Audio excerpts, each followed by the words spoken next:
Ну что ж, устраиваемся поудобнее сегодня, завариваем себе красного сухого, потому что сегодня я расскажу вам свою историю.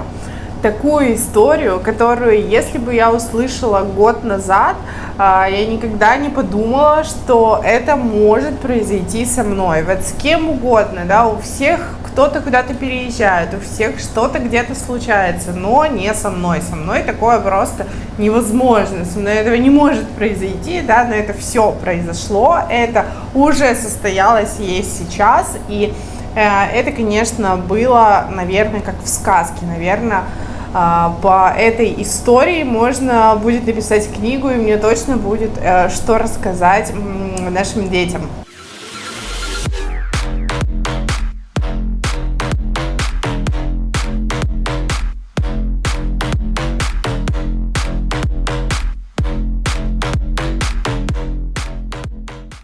Итак, все началось примерно в апреле, в общем, летом 2020 года началась очень большая пандемия, люди никуда не могли выезжать, все было вообще напрочь закрыто, абсолютно все страны были закрыты, и выехать, собственно, никуда было нельзя.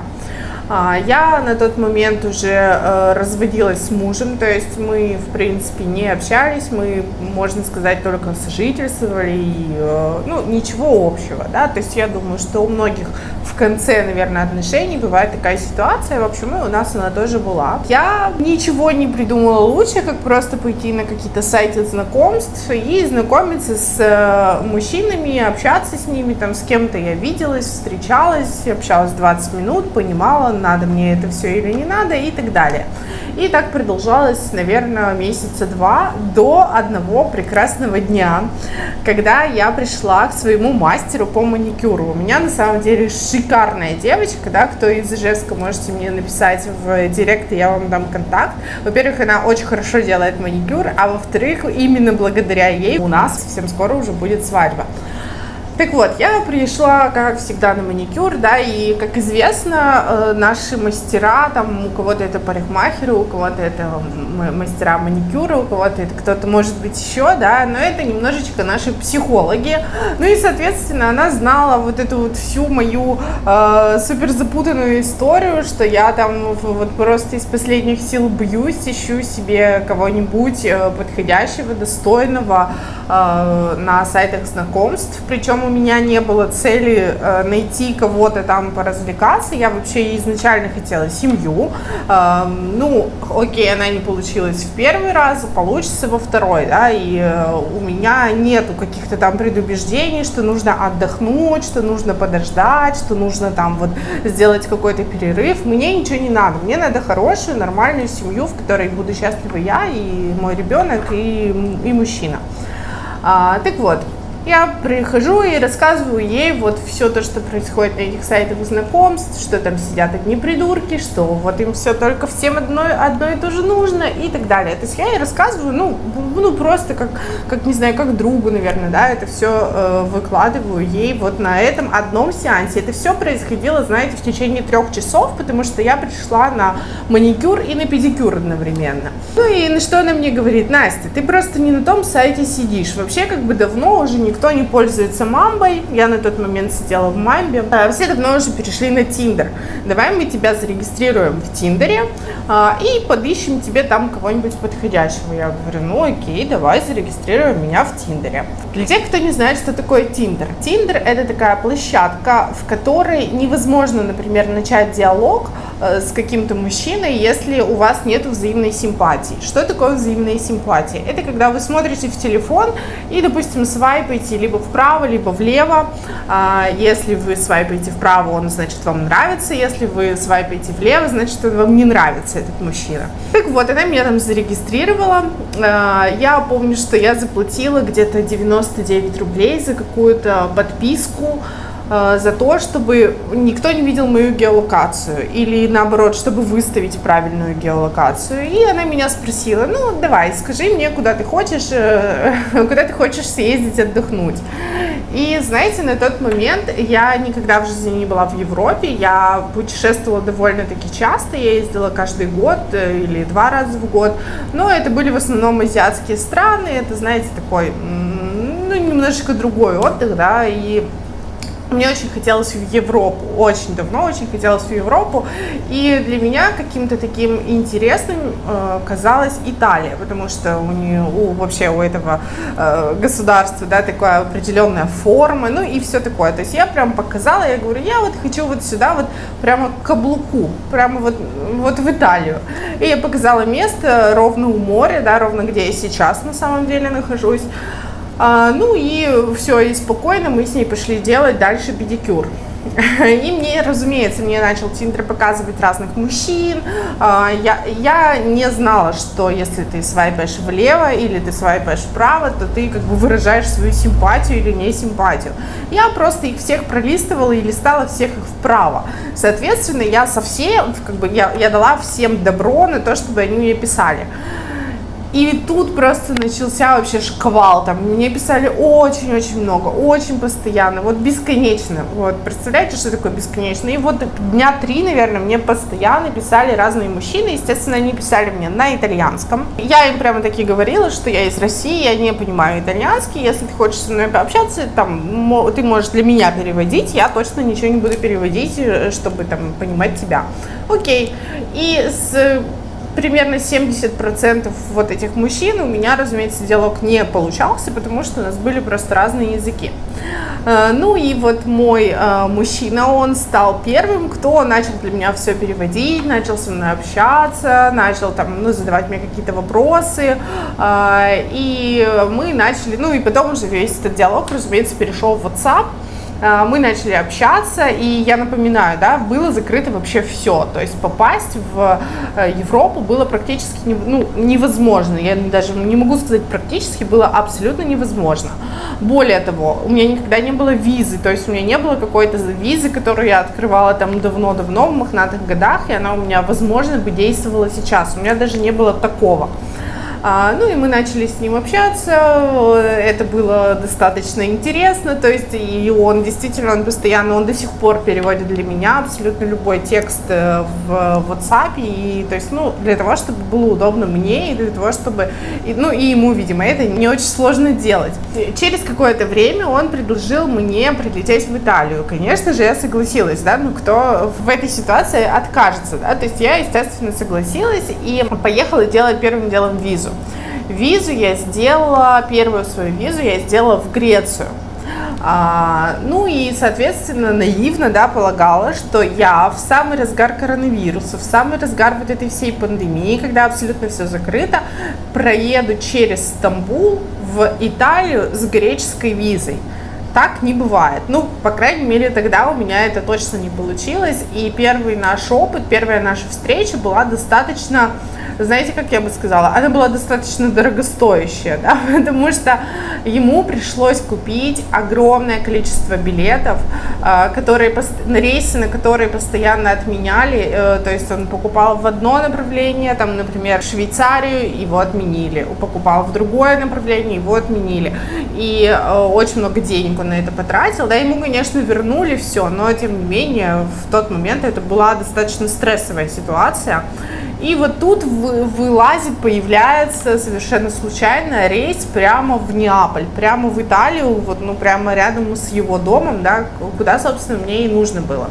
Мы, естественно, покупаем этот рейс, я сажусь в самолет, и так как рейс транзитный, у меня даже не было ни малейшего сомнения, что я долечу, да, что я села в самолет до Стамбула в России, и они прекрасно видели, что у меня билеты до Неаполя, да, и у меня не оставалось вообще никаких сомнений, что меня пустят, потому что я даже не шла за багажом, да, в Стамбуле, я просто ждала рейс и все такое.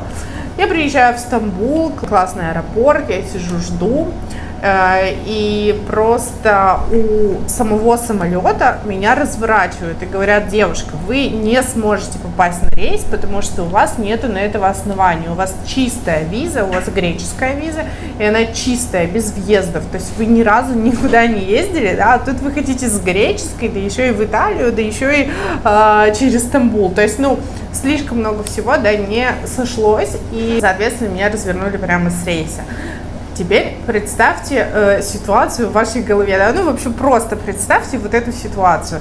Я одна в Стамбуле, в аэропорту, еду не знаю к кому, я не видела его еще ни разу, разумеется, да, и как бы еду особо не знаю к кому, я с ним общаюсь в WhatsApp 2 месяца. Соответственно, рейса у меня нету обратного, то есть, ну, там, со Стамбула до России у меня нету рейса на данный момент, и я не знаю вообще, он приедет или не приедет, да, еще и Wi-Fi, кстати, еще я там не могла найти очень долго Wi-Fi в аэропорту, и мне, в общем, ну, стало немножко страшно, да, это нормальная история, что тебе в такой ситуации, ну, как бы становится страшно. Что мы сделали, да? Ну, естественно, я там поплакала, я очень сильно расстроилась, я думала, что мне делать, я, в принципе, была готова поехать обратно в Москву, и, ну, и окей, и, в общем-то, ничего бы тогда, наверное, и не получилось, и не случилось. Но он сказал, что он будет рядом со мной через 2 дня. Он максимально оперативно сдал тест, купил билеты и прилетел из Италии в Стамбул. Но это было тоже не просто так, да, это тоже нам пришлось тоже кое-что преодолеть, особенно мне, потому что у меня там случилась катастрофа, для меня на тот момент, ну и сейчас, да, для меня это катастрофа, у меня сломался телефон, он вот просто у меня отключился и не включался. Например, я не ношу никогда с собой наличку, я никогда не ношу с собой деньги, там, ну и вообще у меня не было даже валюты в Стамбуле, да, чем там рассчитываться и так далее, то есть у меня не было ничего. Совершенно ничего, у меня все карты, все было в телефоне. И он у меня ломается буквально вечером перед его приездом. То есть я знала, когда у него будет рейс, я знала, в какое время, да, я знала, что там мне завтра нужно будет выселяться из отеля. Я жила, вот эти 2 дня я, получается, жила в отеле, который находился рядом с аэропортом. Я пожила там, получается, 2 дня, и вот на 2-й день у меня ровно вечером ломается телефон, и я не могу ему даже ничего написать, я не могу ему позвонить, у меня, ну, абсолютно нет никакой возможности с ним связаться. Но я все-таки решила, что я поеду и встречу его в аэропорту, потому что мы изначально с ним об этом договорились, да, что мы встретимся с ним в аэропорту, когда он прилетит, и поедем в отель уже в Стамбуле отдыхать и там знакомиться. Я приехала в аэропорт, я просто, знаете, это выглядело как Хатико, вот знаете, как вот он, да, вот так вот просто упорно, долго, сильно ждет. Вот я примерно так же выглядела, причем я сильно переживала, потому что я думала, что он просто отменит рейс и не прилетит.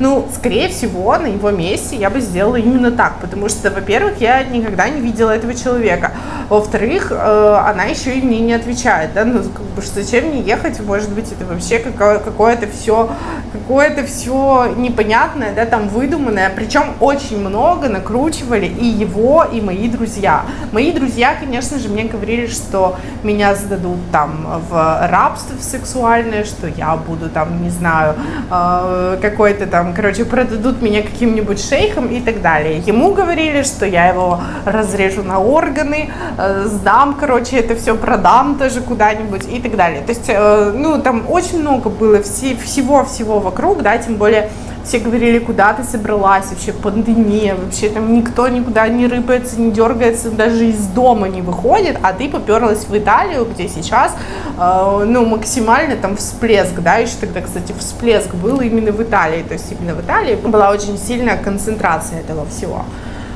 Ну, окей, я говорю, да, я говорю, да, это я туда поеду, и мы все равно встретимся. В общем, я стояла и ждала его в аэропорту, и это была моя единственная надежда на то, что он хотя бы мне сейчас поможет отремонтировать телефон, да, не знаю, я там куда-то меня отвезет, где это все можно хотя бы сделать, потому что на самом деле телефон я могла бы отремонтировать у аэропорта, но там ничего абсолютно не было, и еще мне сказали, что ремонт ремонт его займет 2 дня. Учитывая, что я, предположим, работаю в интернете, и я веду аккаунты, и это постоянная ежедневная работа, для меня это была реально катастрофа. То есть я не могла даже связаться со своими клиентами. Ну, в общем, было очень страшно, и было очень, я очень переживала, очень. И вот где-то в 11 утра я вижу то, что самолет уже приземлился, что он вот-вот должен выйти, да, и, соответственно, стою его и жду. Я еще, в принципе, даже не особо была уверена, что я его узнаю, когда он выйдет, да, потому что я его не видела. Мне вообще казалось, что он будет, ну, такой какой-то толстенький, такой маленький, такой какой-то весь неказистый и так далее. Проходит примерно час или полтора. Вы представляете, да, что со мной происходило в эти 1,5 часа, потому что, ну, я его ждала, не знаю, как Иисуса, да, то есть вот реально он вышел, я именно так на него смотрела, потому что, во-первых, он был реально красивый. Для меня это прямо красиво. А во-вторых, для меня вообще был шок, что он бы вообще в принципе вышел, потому что я подумала, что он просто сейчас отменит рейс, и мне придется там, я не знаю, какими способами ремонтировать свой телефон и покупать себе билет домой. В общем, он вышел, все прекрасно. Мы отправились в отель, мы были в центральной части Стамбула.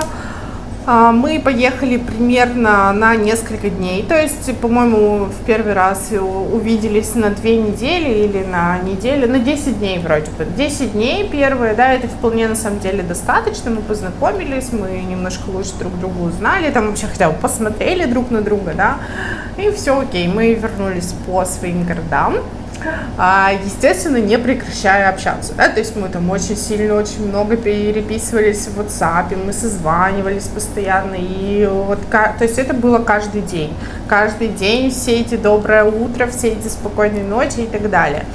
На тот момент я, разумеется, уже рассказала о том, что у меня есть ребенок, о том, что у меня вот такая вот работа, о том, что я есть такого, ну, то есть я в данном случае я очень правильный и честный человек. Я говорю сразу все на берегу, да, что я не умею готовить, что я не умею, не знаю, там, я не люблю прибираться и так далее. То есть все, что хорошего есть во мне, я рассказала, и все, что есть плохого, я тоже рассказала, потому что для меня это важно, чтобы человек понимал.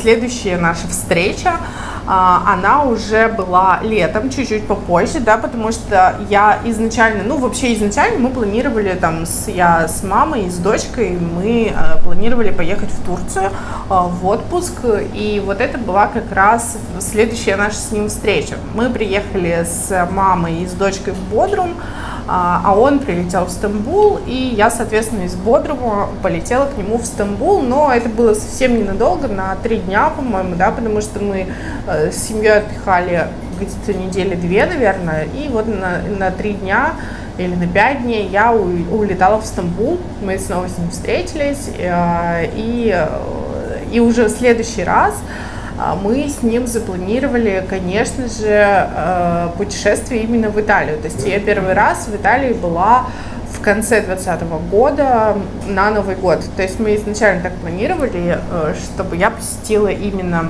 Италию, именно в Новый год, познакомилась с семьей и так далее.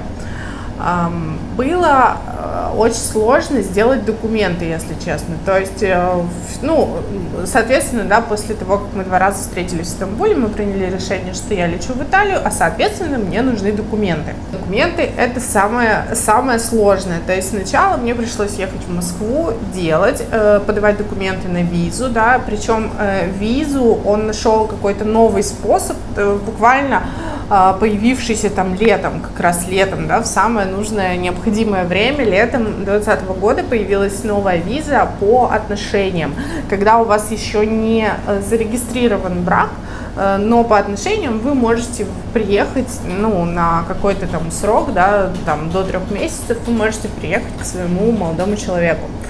Он собрал мне абсолютно все документы, он помог мне с абсолютно всеми, не знаю, там, письмами, да, ну, абсолютно со всем. То есть мне по факту пришлось там предоставить только свои какие-то документы, которые, ну, типа паспорт, да, в общем, такие документы, которые, ну, у меня всегда есть, всегда на виду. Я получила, я очень переживала, но я все-таки получила итальянскую визу. Это для меня было просто, не знаю, я там праздник, целый праздник, да, потому что мне казалось, что это что-то такое нереальное, что это что-то такое очень далекое, и вот у меня в руках лежит итальянская виза, ну и, соответственно, в Новый год было мое первое путешествие в Италию. Мы отмечали Новый год уже вместе. В первое время я просто, наверное, все подряд фотографировала, мне все было очень интересно, я, не знаю, там ездила по всяким туннелям, мне даже в туннеле было классно, мне очень все это нравилось, море, ну, в общем, все было шикарно. Дом находится прямо у моря, и для меня это тоже был просто шок, как это так, можно, не знаю, там вечером сходить не просто в обычный душ, в какой-то там душ, да, в какой-то душ или в какую-то ванну, а вот прям сходить, искупаться в море, сходить в душ, например, и там полежать, послушать прибой и так далее. Для меня это, конечно, был полный просто кайф. И уже в этот момент я осталась в Италии на 2 месяца, то есть, соответственно, познакомилась со всеми его друзьями, со всей его семьей, узнала, где и кем он работает. Причем, кстати, я изначально думала, что он рыбак, потому что у него, ну и, соответственно, в Тиндере на фотографии он там стоял что-то с рыбой, с какими-то удочками и так далее. Я подумала, что он рыбак, и я ему об этом говорила, я говорю, ты что ли рыбак? Он смеялся, ну потому что он далеко не рыбак, он занимается совсем другими вещами. Мы, в общем-то, наверное, в эти 2 месяца, да, даже не в эти 2, в эти 3 месяца, на 3 месяца я тогда приехала, потому что я приезжала с конца декабря, я была в декабре, январь и февраль.